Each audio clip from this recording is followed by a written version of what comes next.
En Latinoamérica hay una tensión entre el conocimiento y el poder. Esto lo ejemplifica Foucault en sus obras sobre la tensión del poder contra el conocimiento y hoy quiero hablarles sobre dicha tensión. Hay un dominio del ser. Dentro de la cotidianidad latinoamericana existe un dominio por el ser. ¿Qué implica el dominio por el ser? Nuestra cotidianidad latinoamericana se implica en simplemente dedicarse enteramente al trabajo. Esta práctica social que conlleva obviamente a una responsabilidad, pero sobre todo a un sentido de supervivencia, traslada al hombre a una involución de su pensamiento. Es decir, el hombre deja de pensarse a sí mismo porque a través de su razón solamente puede trabajar, pero no se puede pensar. Y si el hombre no se piensa a sí mismo, la cotidianidad se sobrepone a él y en este caso deja de pensarse solamente para dedicarse al trabajo.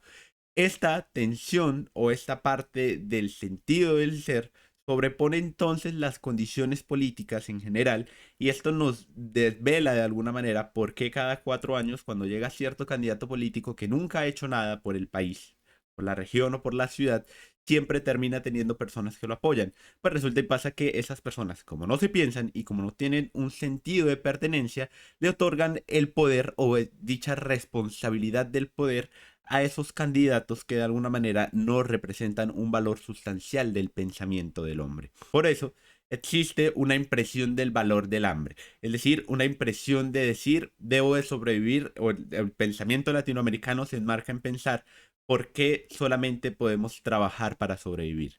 Esto Foucault lo enmarca en su pensamiento y traslada, o bueno, yo lo traslado en este caso, se traslada al contexto latinoamericano, porque una región, una ciudad y un país que solamente piensa en el trabajo y en el hambre no tiene una posibilidad de pensarse a sí mismo. Es decir, somos individuos que no tenemos la capacidad para analizar cómo a través de nuestro día a día olvidamos el valor de vivir. Y dicho valor del olvido de la vida nos importa un cero.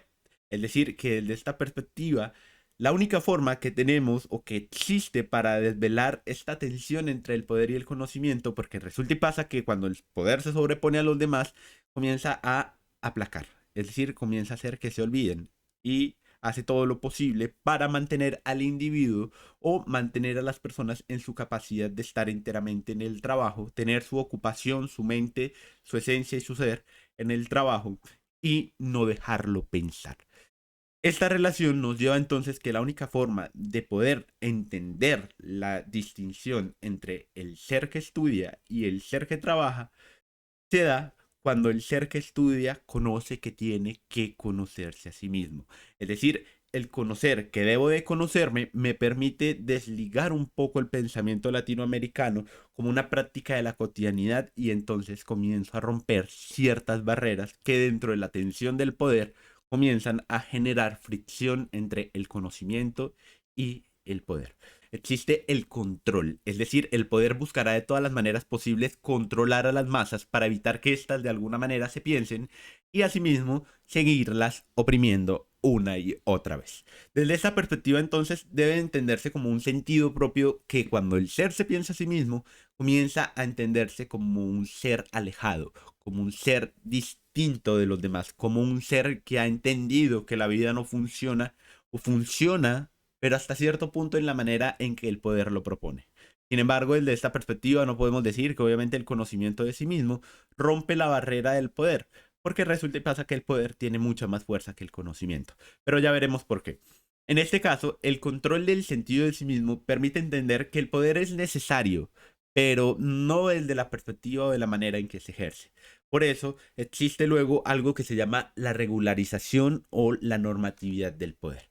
Esto, de alguna manera, permite que los individuos, cuando se piensen a sí mismos o piensen por qué su cotidianidad funciona de esa manera, bajo lo normativo y lo regulatorio, no puedan llegar a más distinciones o llegar a una mayor claridad de su pensamiento. Es decir, cuando el individuo comienza a pensarse y ese pensamiento de sí mismo le lleva a una evolución, le lleva a un sentido, le lleva a una capacidad, se da cuenta que tiene que enfrentarse al poder.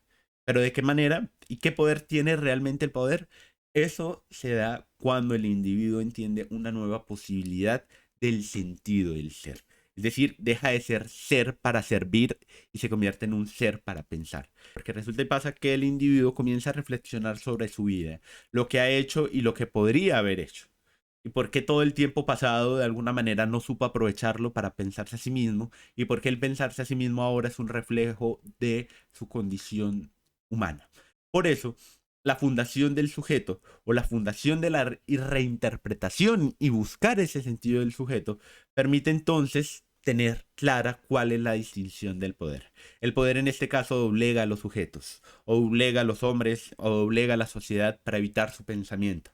Este es el mayor poder del poder, el poder de doblegar las masas para evitar su pensamiento.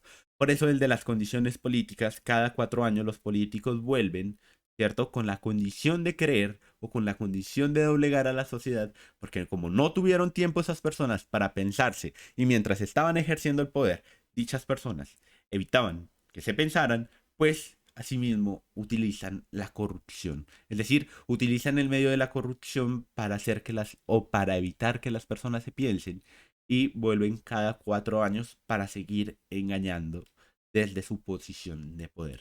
Este es el poder del poder, el poder más fuerte que existe. Pero hay una forma de hacerle control a este poder, o hay una forma de hacer una lucha interna y una lucha externa a esta condición del poder. Y es encontrarle un doble sentido, es buscar por qué el poder es ese mismo, o por qué el poder es ese poder, por qué se ejerce de esa manera.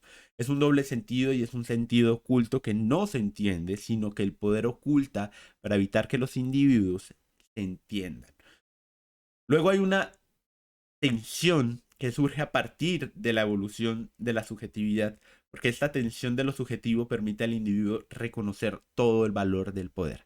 Y cuando reconoce el valor del poder, lastimosamente se da una relación de transformación del sentido, donde el poder utiliza todas sus maneras y sus posibilidades para seguir doblegando a los individuos, para seguir haciéndolos partícipes de una sociedad que no se piensa, pero sobre todo para hacerlos partícipes de una cotidianidad que no les pertenece. Esto, en resumidas cuentas, es el valor de la tensión entre el poder y el conocimiento. Pero, ¿qué hace el conocimiento con el individuo para hacerle contra el poder?